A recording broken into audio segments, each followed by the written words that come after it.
Bunda,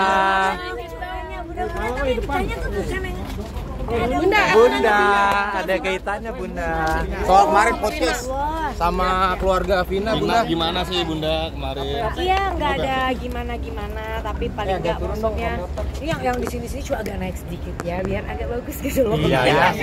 Enggak, lo angle-nya juga bagus, Bunda.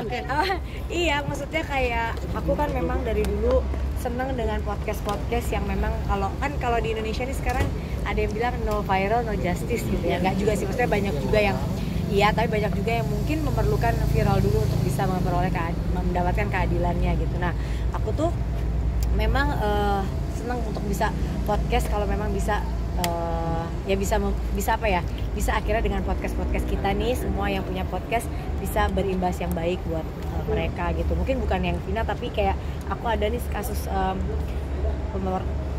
aduh sedih banget sih dengarnya, kayak waktu pemerkosaan terhadap anak kandung yang di daerah Sumatera itu tadinya udah bebas, dan sekarang alhamdulillah dengan kita maksudnya blow up dan lain-lain. Ada kucing ya? Enggak, Bunda. Ringtone.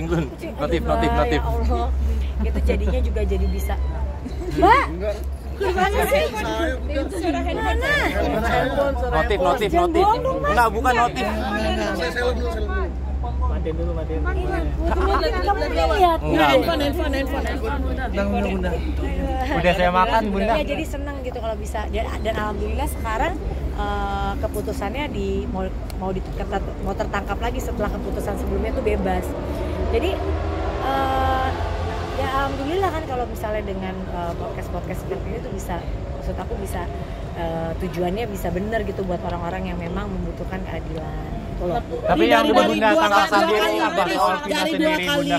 podcast ke Saka Tatal dan ke keluarga Vina, apa yang dapat kamu? Aku kenapa juga podcast dengan bukan hanya dengan keluarganya tapi juga dengan orang-orang yang mungkin terlibat gitu, karena aku pengen tahu juga dari sisi yang lain sebenarnya gitu, bukan membenarkan tapi pengen tahu juga dari sisi yang lain gitu.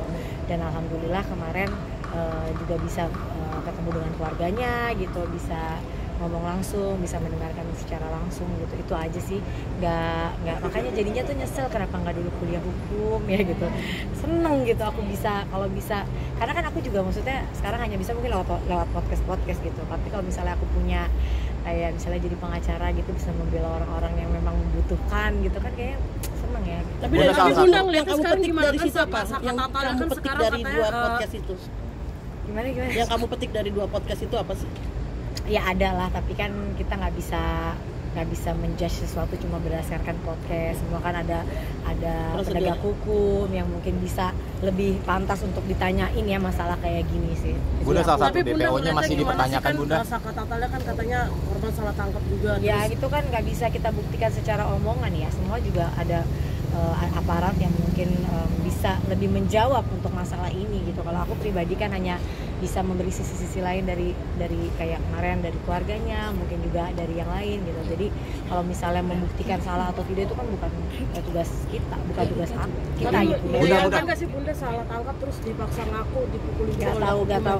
Nggak bisa juga mengomentari sesuatu yang belum jelas dan belum tahu kebenarannya. Nanti takutnya jadi salah persepsi. Jadi baiknya ya kita tunggu hasilnya dari kepolisian. Tapi salah satu DPO yang udah tertangkap masih dipertanyakan, Bunda. Mungkin kemarin setelah wawancara dengan keluarga gimana, Bunda? Ya balik lagi, kalau ngomongin masalah hukum kayak gitu aku nggak berani lah mengomentari hal-hal yang bukan ranah aku ya Mas ya. Maksudnya biar aja nanti kepolisian yang bisa menjawab ini gitu. Kayaknya bukan ininya aku untuk bisa ngejawab masalah-masalah yang memang di luar ranah aku ya gitu. Aku cuma main podcast gitu, dan podcast kan bukan hanya dari udah setahun 2 tahun ini aku selalu mengangkat podcast yang memang tentang kekerasan atau apapun itu yang memang bisa kita jadikan wadah untuk bisa orang-orang ini mendapatkan keadilannya. Tapi sisi kemanusiaannya sendiri seperti apa sih kamu? Ya pastilah gitu kan, apapun yang terjadi aku tuh yakin ya, kan ada yang bilang kok setelah 8 tahun, di dalam 8 tahun ini ada doa-doa yang luar biasa mungkin dari seorang ibu, seorang ayah, seorang keluarga yang mungkin menginginkan keadilannya, dan doanya mungkin dijabah sama Allah. Jadi mau berapa tahun pun kalau memang Allah sudah bilang akan dibuka, ya itu kan, keborokan apapun itu mau ditutupin segimananya, kalau memang sudah terbongkar ya memang udah waktunya. Bunda, Amina udah mulai sekolah nih seperti apa? Emang udah lama sekolahnya kan, Azura nanti mungkin yang akan. Tapi kalau bayi mas sekolahnya masih yang mungkin main-main ya, belum sekolah gitu benar. Sekolahnya Amina juga masih main-main aja. Tapi les piano sendiri kayak gini sebenarnya udah belajar les piano kayak gitu. Iya, namanya kita punya anak tuh kadang segalanya pengen disuruh belajar gitu. Nanti kalau dilihat kebisaannya dan keiniannya dia tuh yang mana, itu baru yang difokusin. Jadi sekarang biar aja dia belajar segala macem. Nanti kira-kira dulu juga kan Arsi gitu, dia belajar macem-macem. Nanti aku lihat ya kalau nggak bakatnya atau nggak minat atau apa ya itu jangan dijalani. Nanti yang dia suka baru itu yang mungkin diturutinin gitu. Ti melihat Mas Anang ngajarin Azura berenang gimana Ti? Rasa kekhawatiran sebenarnya bukan Mas Anang yang ngajarin Azura berenang.